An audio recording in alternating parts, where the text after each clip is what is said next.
Well, we're here today to talk about the Ohio Juvenile Justice Working Group's report that we're releasing today. As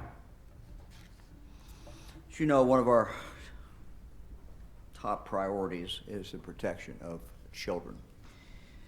All children deserve the opportunity to live up to their full God-given potential, and that means all children.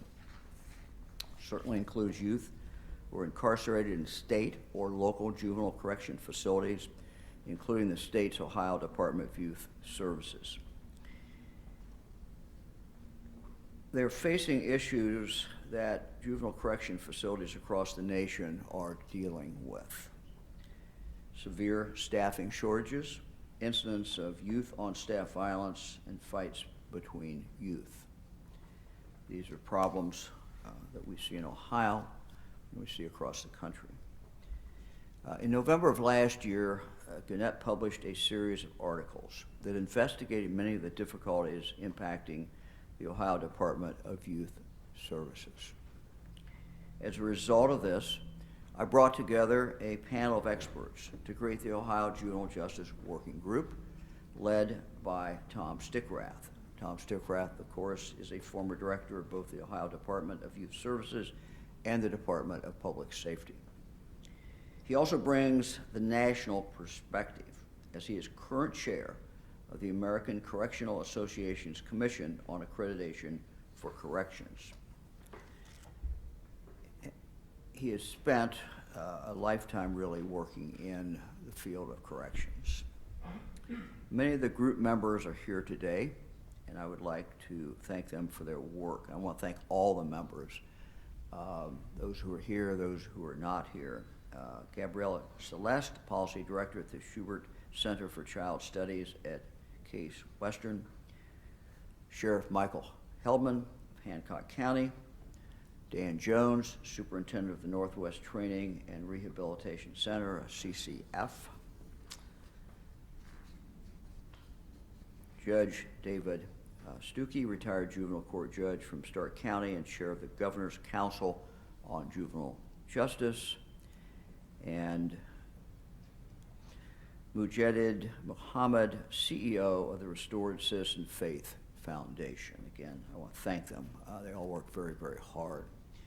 These and other members spent the last 9 months talking with local and national subject matter experts, DYS employees, union representatives, and many others. And they came to some very important conclusions.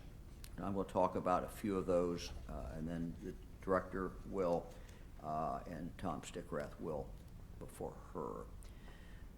Let me just mention a few. One, the nationwide staffing crisis in juvenile justice is significantly impacting the ability of DYS to prevent violence in their facilities. Staffing in behavioral health is also low, so youth are not getting the support that they should be getting.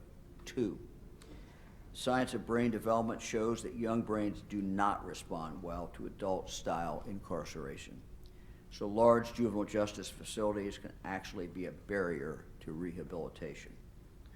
We must do more to ensure that youth are placed in smaller facilities, one of the main recommendations of the group, where they have the best opportunity to thrive. The working group's report, which we're releasing today, speaks to these and other matters. It specifically lists 26 recommendations, including some we've already started on working on. They have suggestions for long-term and short-term improvement, and also ideas that would require action by the Ohio State Legislature. Everything in this report has merit and deserves serious consideration. Representative Cindy Abrams, Richard Brown, and Senators Paula Hicks Hudson and Nathan Manning all served as legislative advisors for the panel. And we thank them for their insight. Again, they were advisors, and we appreciate that input. Also want to thank the Ohio General Assembly in its entirety for the support they've already shown for some of the working group's recommendations. Ohio's new capital budget that was passed several months ago, and I signed into law, includes $287 million to help us start moving on some of the ideas in this report. This includes the interim recommendation made in January urging the Department of Youth Services to replace its 3 large campuses with a number actually, of smaller facilities. Let me talk for a moment about the smaller facilities. Research is clear that smaller facilities are safer for both staff and youth. Tom Stickrath, who headed this group, will talk about that in more detail. Director Ast will also talk about that in more detail, about why smaller facilities are better. Such settings allow for more individualized education opportunities and healthcare and treatment services, all of which contribute to a better chance of success for that youth upon that youth's release. With the funding from the capital budget, the past capital budget, we'll be closing DYS's 180-bed Cuyahoga Hills facility in Cuyahoga County. It will be replaced with 4 smaller 36-bed buildings with specialized housing units. That will be done under the current capital bill, and that money has now been set aside by the legislature in the bill that I'd signed. We intend in the future to ask the General Assembly for more funding in the next capital budget to do the same thing with DYS's other 2 current campuses, closing them and creating a grand total of 12 smaller facilities. Let me now turn to CCFs. Some of the capital budget funding, again, the capital budget that's already been passed, will also support the working group's recommendation that the state establish new community correction facilities in Ohio. Community correction facilities, of course, CCFs, are county rehabilitation centers for youth who have specific treatment needs that could be best served in a smaller, secure, locally operated facility. CCFs are preferable because they keep kids closer to home, allow for more family involvement, and generally lead youth toward better outcomes upon release.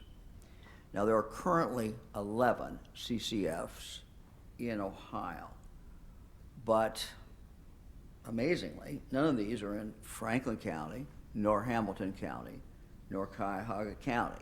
And of course, these 3 counties commit the most youth to DYS each year. Thus, we have the recommendation from the committee. Some of the juveniles sentenced to DYS from these counties would certainly fare much better at a CCF if there was one nearby, which there is not today. We have enough funding in the capital budget, the past capital budget that just passed, for 1 new CCF now. And I plan to work with the legislature again in the future for additional funds to support the other 2. Let me talk now about state agency collaboration. The working group also found that our state agencies could, quite frankly, benefit from better teamwork. Now, we know that more can be accomplished when we're not working in silos. And the group recommended the state develop a master plan for our youth-serving state agencies to ensure better coordination across departments, less redundancy, and overall better support for all of these children. So, earlier this year, I directed our Department of Children and Youth to take the lead on this process. They're working with DYS, the Department of Jobs and Family Services, Mental Health and Addiction Services, Medicaid, and others to develop a cross-agency approach to reduce youth violence and support children. So again, the Department of Children and Youth will take the lead in this. The goal is to provide targeted support that proactively steers juveniles away from criminal behavior. Let me talk about another recommendation that has to do with the consultant. So before I turn it over to Tom Stickrath to explain some of the other recommendations the working group is making to the legislature, I want to note that the group identified early on that it did not have the specialized expertise necessary to examine operational daily practices across Ohio's state and local juvenile justice system. Therefore, and by the way, these would include such things as policies and procedures around use of force, youth discipline, behavioral health, staffing, retention, and training. And the group therefore recommended that we hire consultants with juvenile justice expertise and experience and focus on these and other practices. DOIS is working now through that hiring process, and we would hope in the near future to be able to make an announcement. We will make an announcement in the near future about who has been hired to provide this consultation. Now let me turn it over to Tom Stickrath. Tom?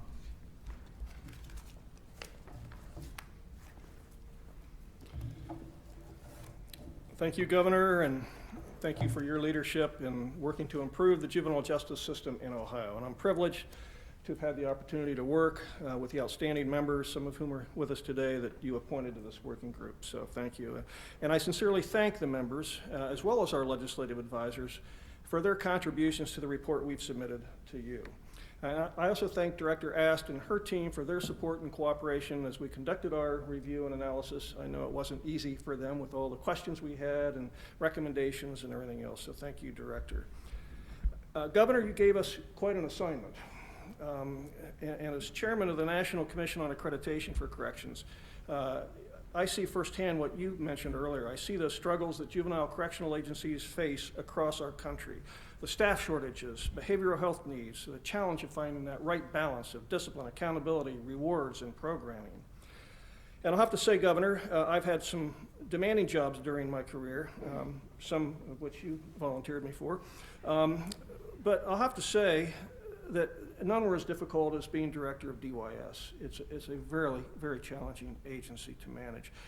That said, I hope our work on this initiative serves to strengthen our juvenile justice system and improve youth outcomes now and into the future. Now let me talk briefly about several recommendations we made which would require legislative action. Of course, you mentioned two key pieces. The move towards smaller is better, which we feel so strongly about. I think if we had nothing else in the report but that, it would, I think, hopefully be a legacy piece to forever change the shape of juvenile justice in Ohio. It seems rather intuitive, and particularly for someone that managed a 2,000-bed adult prison early in my career. But just the smaller is better has been shown to work across the country and supported by the research, certainly. So we appreciate the General Assembly's support and your support, Governor, of that concept, as well as funding for the additional CCF that you have mentioned. So thank you to the General Assembly. Our recommendation number 6 asks the General Assembly to provide funding through DYS for county prosecutors who have DYS facilities in their jurisdiction. Our committee heard from several sources about difficulties in holding DYS youth accountable who assault DYS staff. And we hope this and other recommendations strengthen appropriate criminal investigation and prosecution efforts. We hope through better coordination with the Ohio State Highway Patrol and more resources for prosecutors, officers, or others who are impacted, we can send a message to DYS staff that their concerns have been heard. Recommendation number 7 seeks to increase the minimum age for youth committed to DYS from 10 years of age to 14 years of age. The working group believes that better alternate sanctions or placements exist for children 13 and under. And our group heard loudly from juvenile court judges that they would like discretion in the sentencing of youth with gun specifications. And adoption of recommendation 8 would provide for this by eliminating the mandatory terms of confinement in these cases. Research considered by our working group, including an Ohio study on impact of length of stay in a custodial setting, influenced us in our recommendation. And recommendation number 9 would keep youth with first-time, nonviolent, 4th and 5th degree felony offenses from being placed in DYS. In fact, the legislature has enacted a variation of this concept with adult offenders, and it's our belief that these low-level juvenile offenders should not be placed out of home except in exceptional circumstances, and when out-of-home placement is necessary, CCFs can better serve these youth. These recommendations I've highlighted may not have universal support. Transformational policies rarely do. And we also recognize the public's rightfully concerned given recent headlines about juveniles stealing cars and causing havoc in some communities. But these recommendations, Governor, are made in light of research and best practices across the country. They are designed to more than temporarily remove youth who have committed crimes. Indeed, they are designed for the long-term improvement in youth outcomes and public safety. Thank you. Director?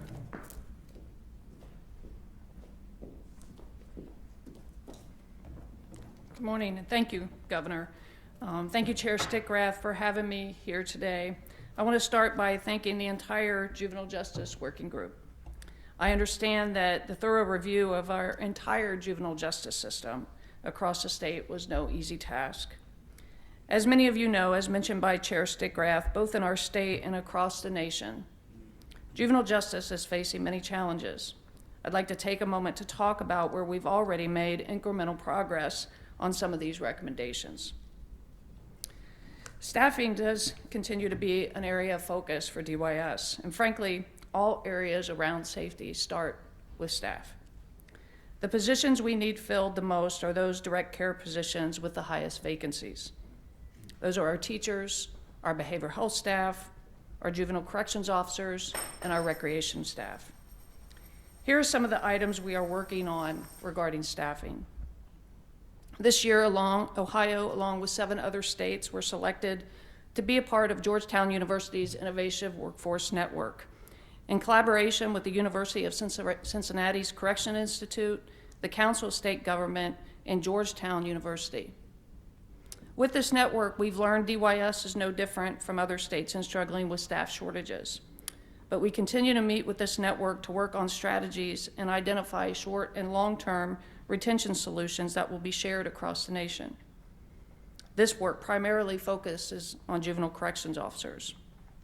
We've increased our hiring events across our 3 facilities.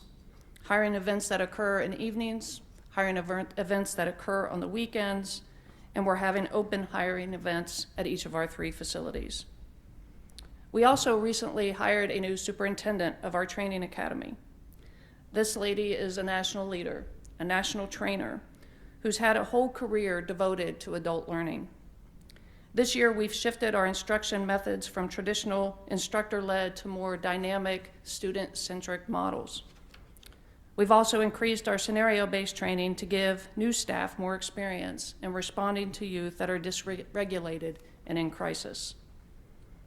To further address staffing vacancies, we're building on our partnership with Ohio universities to bring on behavioral health and social work interns, which is one of the recommendations from the working group. Some of our interns have already become DYS full-time employees.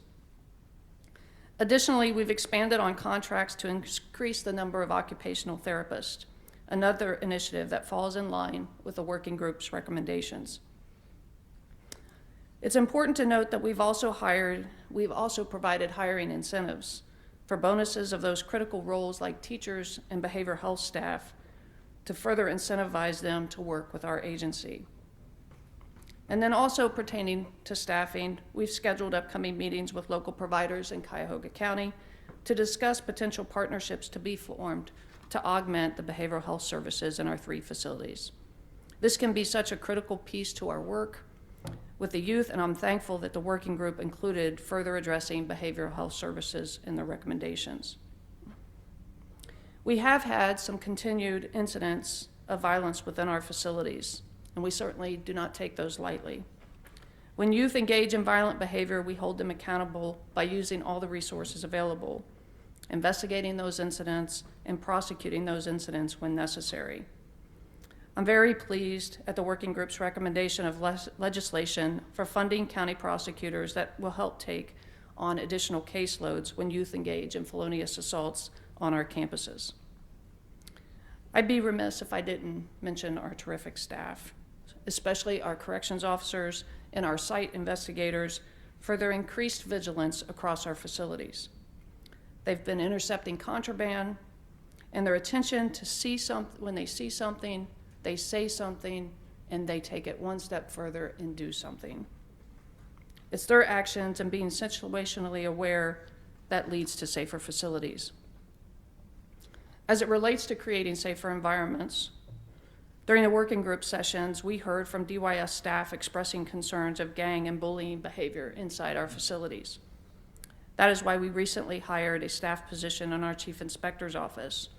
Their primary focus is to oversee and direct phone surveillance, contraband prevention and interdiction, and enhance relationships with gang task forces throughout the state. I'm excited we have this person in place, and conversations between them and law enforcement has already begun. I'm grateful to the working group for this recommendation that will ultimately provide for safer environments for youth and staff alike. In relation to smaller facilities, it's our plan that we will start with the replacement of one facility and replace it with 4 36-bed facilities. But as you read this recommendation, it talks much more about system transformation. System transformation is not just about changing the physical plant, but it includes shifting away from facilities that are institutional in character and design and moving towards building environments that are trauma-informed with trauma-responsive practices. We simply know better now than we did when those facilities were built 50 years ago. This recommendation is definitely a significant one for the system, and one that I'm glad is a priority for the working group as well. As it relates to the RFP, the governor endorsed this recommendation early in the process, and I'm appreciative that the working group approved it. Since then, I've had our team working alongside the Department of Administrative Services to complete the request for purchase to get a contract in place to have juvenile justice experts review our processes, specifically operational practices.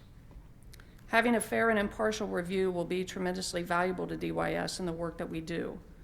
The subject matter experts and consultants that will come to DYS and visit our detention centers and our CCFs are subject matter experts that have committed their professional careers to working in and leading juvenile justice agencies. I'm very excited about this review and the recommendations to further collaborate with our team and others to implement them. Having spent many years at our facilities, myself in my career, I often tell our staff that not only is this hard work, but without question, it is heart work. At the end of the day, we can't create the best possible environment we can for our passionate staff and for our youth to reach their full potential without full commitment to these recommendations. While we have our work cut out for us, I truly believe these recommendations will serve as a roadmap as we head into a new and positive direction to reshape juvenile justice in Ohio. I cannot thank the governor, Chair Stickrath, and the working group enough for this huge effort, and I appreciate you for having me here today. Thank you. Thanks, Director. We'll be happy to take any questions. Yeah, assuming that you have a plan or prospective plan for the other facilities that would be decommissioned and then turned into several more, roughly how many more are you thinking, and would more counties, get smaller facilities, and what might those counties be, to the extent that you either have it on paper or have talking points? When I take them in tranches, which one we do it now? Yes, so we are starting at our Cuyahoga Hills facility. Our goal is to take our staff right along with us when we relocate and rebuild these smaller facilities. So we haven't solidified property yet, but we're in the process of doing that, and we'll certainly move through that process once we get budgetary support for the other 2 facilities. Okay, so no tentative sites, like assessment about counties that really need a smaller facility or anything like that? No, there will be an assessment, particularly around our CCFs, as we add a CCF to Franklin, Hamilton, or Cuyahoga County. Our 3 facilities, we're intending to take our staff with us, so we're hoping to stay in the areas where we currently operate. The first CCF in either Franklin, Hamilton, or Cuyahoga, do you know which counties will be the first one? We do not. We had to do a little bit of research back to the days where Chair Stickrath was the director on how those were selected. So there is an application process. We'll be releasing that application process shortly after these recommendations are public today. Also, the violence issues continue at the youth prisons, and the premise of all kids ended up in smaller cohorts and they weren't as intermingled in rec facilities and school and the rest of it. And once they started being more intermingled again, the violence seemed to have spiked. Is there any thought to going back to smaller groups within the larger facilities until the smaller ones are built? You know, Laura, thank you for that question. You know, it's very staff intensive to be in cohorting. That was necessary during the pandemic. What was also necessary as the country was moving back to normalized operations, that we get our facilities back to normalized operations. It's very staff intensive and not something that is healthy, is supportive of adolescents and their development.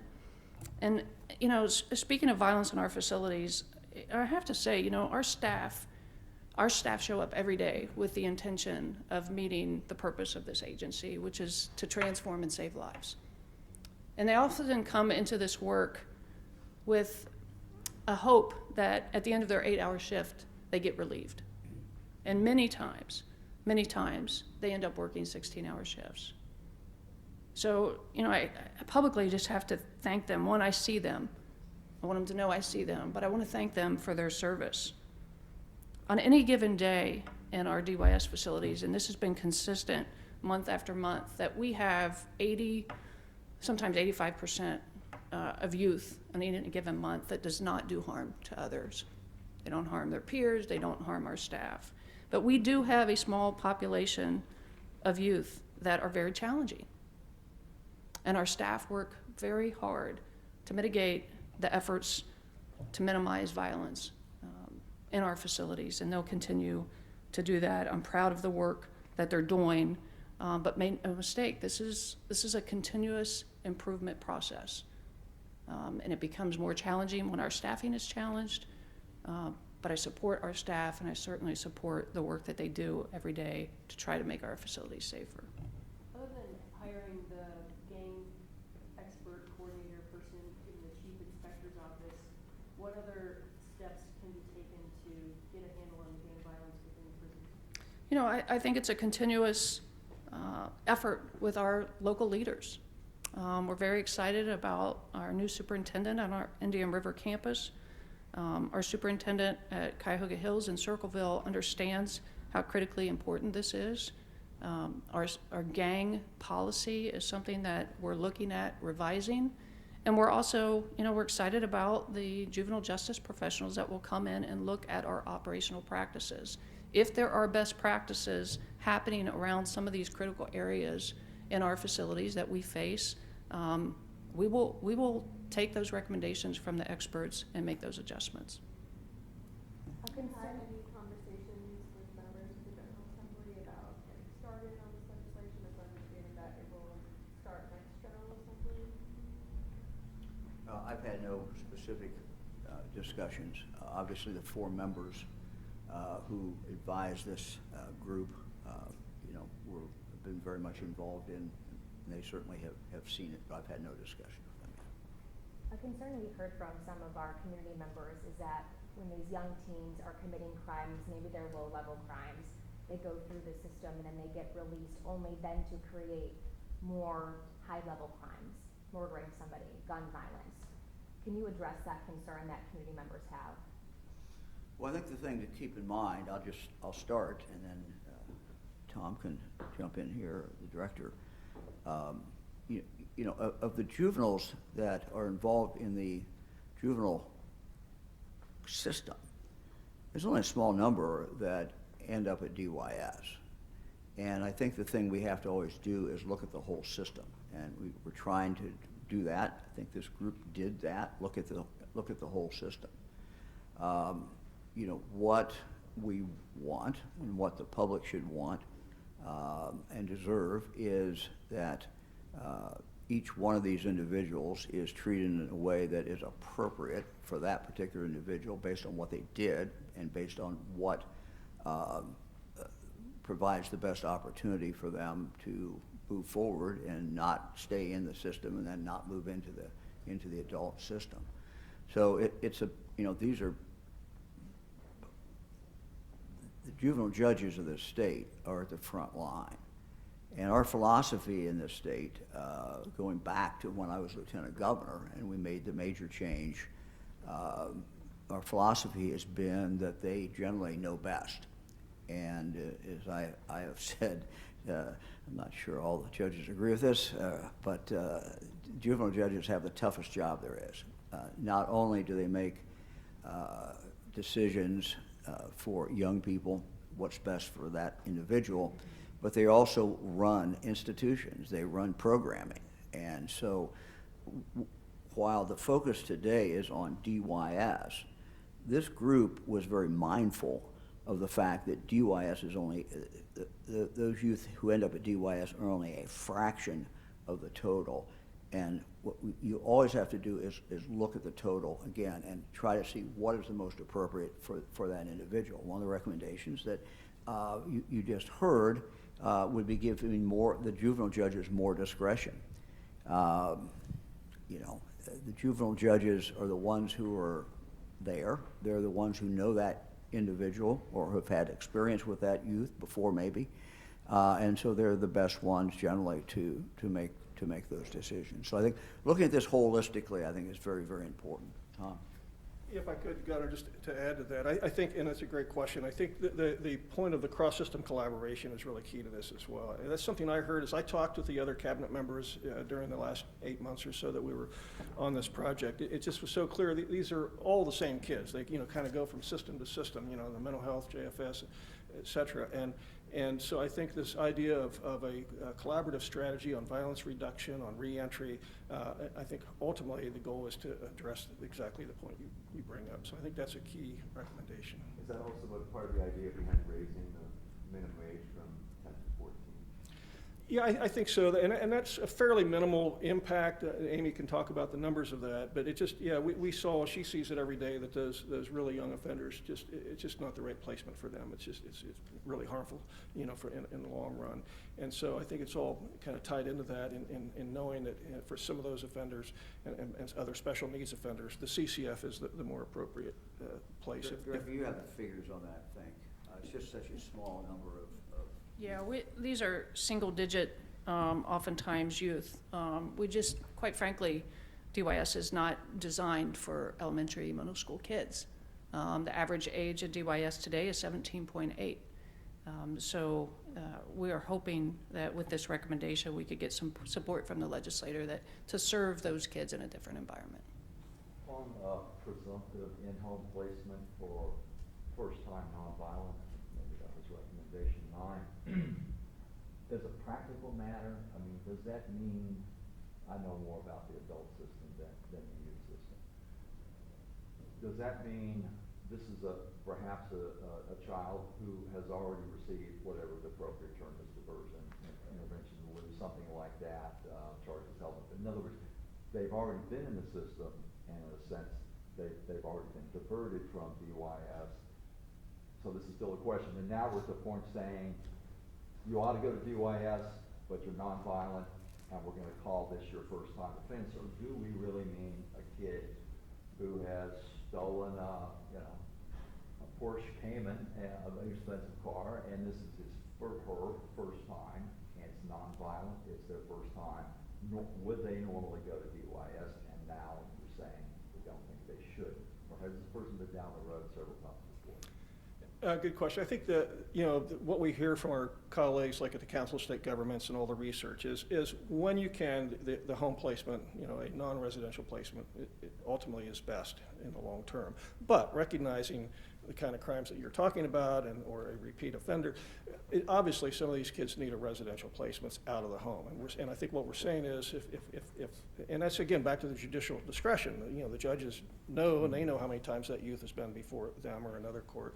And so we know that some of those kids need a residential placement.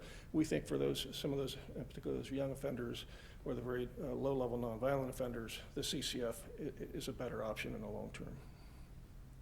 How many children are in DYS commitment on what would be considered F4 or F5? I would say, I don't have the numbers in front of me, but I would say approximately 30, 34 youth. I'm sorry, I didn't catch. Did you say how many 12 and 13-year-olds you have? That's typically in single digits. I think We may have one 12-year-old now. I'm not sure. I don't have those numbers in front of me, so don't quote me on that. But those are usually single-digit numbers, which makes it even more difficult to place them in an appropriate unit where they're not influenced by older youth. I know we'll get a look at the recommendations here shortly on that full book, but was there anything focused on the role that parents play, post a child's time within the system, if they are repeat offenders? Should a parent be charged, or what's the role that they play after the fact? We didn't look at the actual charging the parent from a criminal point of view, but we did look at the parent and guardian liaison position. So one of our recommendations calls for that position to be created at DYS. We know in some cases, you may not want the parent involved. I mean, there were files I looked at when I was director where sometimes I thought the child was the most stable member of the family as I was getting ready to release the young person. But in most cases, we want that parental involvement, and so we really are trying to strengthen that through the creation of this parent-guardian liaison position at DYS to strengthen that and have actually a parent-guardian advisory council working with DYS on those issues. Thank you. Governor, do you think any of these legislative changes, are any of them DT cells with the lawmakers? I think what these recommendations do, particularly the ones that require legislation, is to kick off a discussion. And that is appropriate. One of the things that a legislative body can do and does well is hold hearings. So I would hope that these recommendations would result in hearings where people will be able to come in and give their opinion, and the legislature will have the opportunity to look at that. So I think it is the beginning of a discussion. This is a serious group who took their job seriously. When you look at their credentials, this is a good group of people, and it's a diverse group. And they've made these recommendations, and I think because of the nature of this group, who they are, what their experience has been, they're serious, and I think they need to be taken seriously by the legislature. Does that mean everything will be passed? No, I don't know that. But again, this is I think a good start for a discussion that needs to be taking place. I just want to be sure I understand the answer to my previous question. Might a juvenile who has stolen a car, for instance, a nonviolent crime, who was sent home and not in-home placement, not sent to DYS, and I don't mean a particular person, but might a child in that instance have previously been charged, if not adjudicated, with stealing the car? I don't know, Judge, you want any comment on that? You mean a second? Yeah, Judge, why don't you come up so they can. Well, you know how the adults. Let's do the hypothetical again. You want to do it one more Okay. time? I mean, I just, in the adult system, you can be diverted, you can receive intervention in lieu, you can have charges held in advance, and those in effect don't become actual convictions. So a first-time offense that sends you to DRC may actually be a pattern of offenses, okay? So I'm just asking the same question about DYS. I don't know how juvenile judges deal with that. I'm not trying to be very specific. A kid who's demonstrated a predilection for taking cars or whatever, at the point at which it said we could send you to DYS, maybe we would have sent you to DYS in the past, but we're not going to do in-home placement. Might that child have faced the same kind of charge in the past? Might have, but it is a might. I wanted to start with one thing the governor said, and that is juvenile judges have the most difficult job. So I really want to second that, and thank you for recognizing. That doesn't curry favor with other judges who I work with. But when I say might, it could be, but as has been pointed out, there's not one pipeline to the juvenile court. We get referrals, some of which are informal, some of which don't result in an adjudication, but maybe instead to address whatever the child's needs are, some intervention was taken. And so yes, they were unauthorized in taking that car, but that issue might have been worked through in a way that did not result in an adjudication of that offense such that it would be an second offense on the second one of that kind. So the answer is might. Okay, yeah. Okay.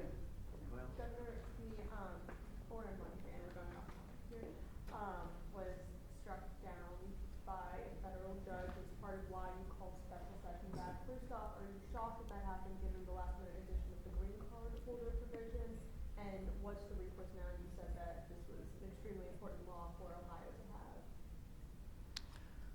Well, I think we should pay attention to what the judge said. I'm sure this case will be appealed, but this is something the legislature should look at and look at the possibility of enacting a separate piece of legislation which exempts out those who are carrying a green card.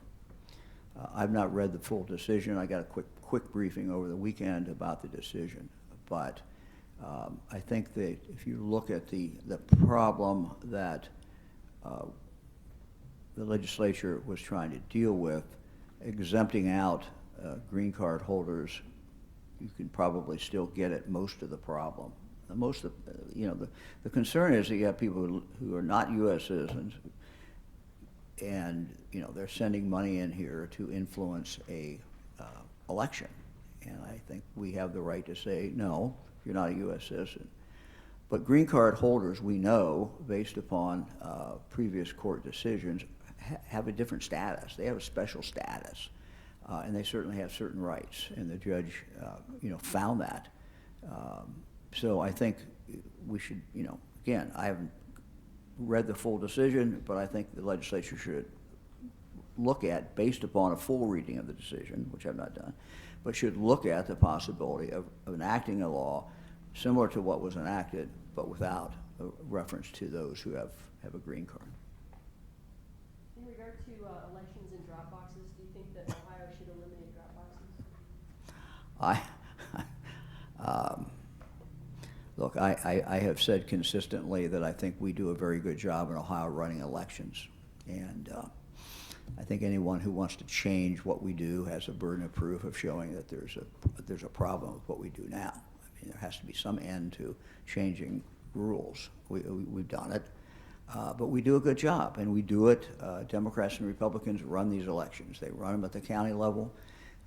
They run it at the precinct level. They do a good job. We count our votes pretty quickly. We do it in an accurate way, and I'm satisfied with our system. And I think people who go vote this year can feel confident in the system that we have in Ohio. I'm not speaking for other states, but I'm speaking for about the state of Ohio. Governor, can you just talk also about the Ohio Recovery Friendly Workplace Program and why you think it's important and how you hope it changes the transition back to work for those in recovery? Well, when you look at what we've tried to do over the last few years, is we've tried to remove the stigma that's associated with people who have an addiction or people who have a mental health problem. We've had a public-private partnership, as you've seen, with the TV commercials, Beat the Stigma. If anybody's missed those, they were hiding under a rock, I think, for the last 6 months or a year, last several years. But that is part of what we're trying to do. And part of that, I think, is having employers who are willing to hire someone who was an addict and who is in recovery, and someone who has demonstrated that they're trying very hard and they're doing well. That should not be a stigma. It's also, I think, in the interest of the employers to do the same thing, because we are living in a situation today in Ohio and across the country where, at least in Ohio, we're creating more jobs faster than we have people to fill them. And so we don't want to leave anybody behind. We want to make sure everyone who wants to be in the workplace is able to do that. So I think this is just part of that overall strategy and we know that having a job is essential many times to a person's recovery. It's the support they need. And that's so important. So that's why we made the announcement last week. Governor, your emotions or thoughts on the passing of Johnny Gaudreau last week? Johnny Hockey from CDJ. Well, it is, just a horrible, horrible tragedy. That's all we can say. I mean, our heart goes out to the family members. The circumstances, when I first heard it, it was like, oh my God, this is just hard to fathom that one family would suffer so very much in one moment. Okay, anybody else? Okay, thanks everybody.